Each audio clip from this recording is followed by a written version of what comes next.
Hi guys, Movie Dive here. Today we are going to take a look at the film Alien Covenant. If you are new to the channel, make sure to subscribe to get all the future updates.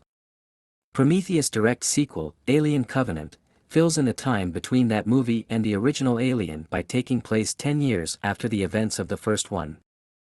The plot of the film is an adaptation of every previous Alien movie. The repetitive plot of the series is a benefit, not a flaw.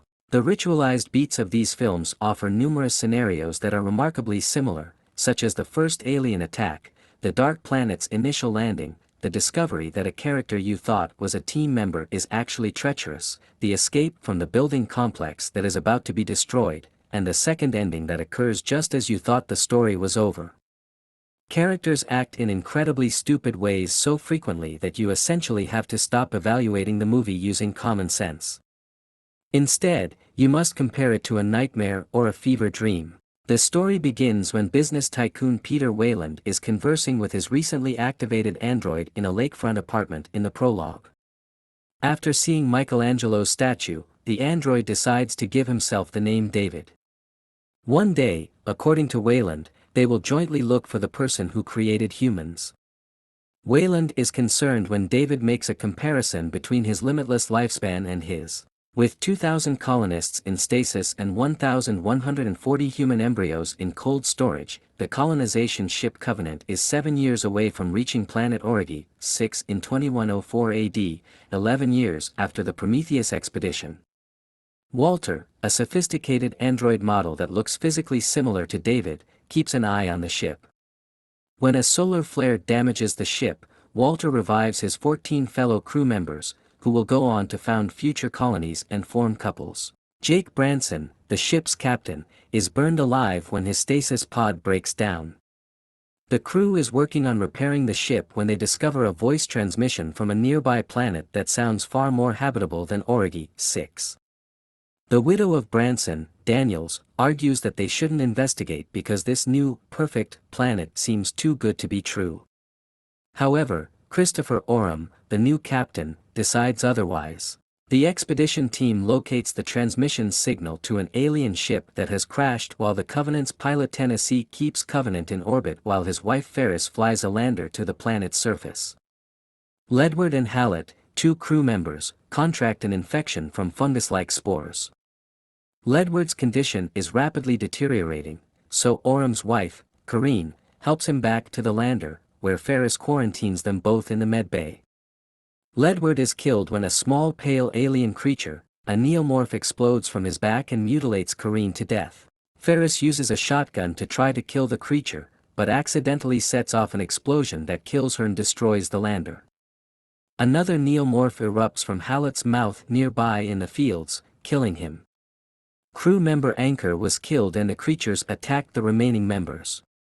Before David, who survived the Prometheus mission, appears and scares off the remaining crew kills one Neomorph. In a city full of dead humanoids, David directs the group to a temple. He explains that when he and fellow Prometheus survivor Elizabeth Shaw arrived on the planet, their ship unintentionally released a pathogen that wiped out all of the local wildlife. Shaw also perished in the ship's collision. Ion Storm's Hinder attempts to radio the Covenant in the meantime. David attempts to communicate with the remaining Neomorph before Oram shoots it dead, killing crewmember Rosenthal as it enters the temple. David answers Oram's questions by explaining that he released the pathogen and experimented with it to create the aliens before duping Oram into being attacked by a facehugger. Later, Oram dies when the Protomorph, a new type of creature, emerges from his chest. Walter discovers Shaw's dissected body, which David had used as raw material for his evolving creature designs, as the others look for Oram and Rosenthal. David claims that because humanity is a dying and undeserving species, the perfect organism he has created will exterminate them. David disables Walter when he objects before threatening Daniels. Daniels is able to flee thanks to Walter's self-healing and engagement with David. Another facehugger assaults security chief Dan Lope somewhere else. Cole, another crew member, abruptly ends it, leaving Lope with acid burns on his face.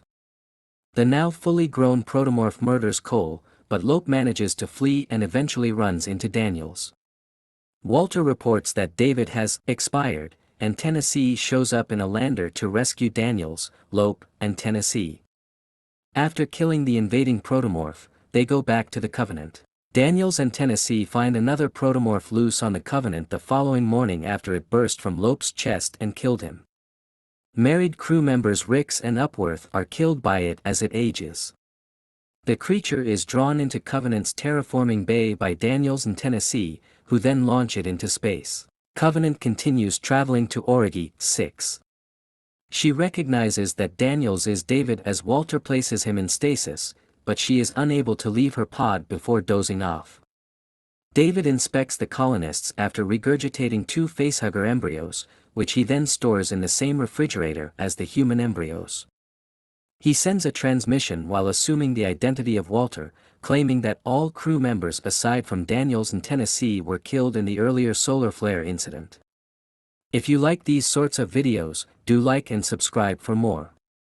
See you again in the next one.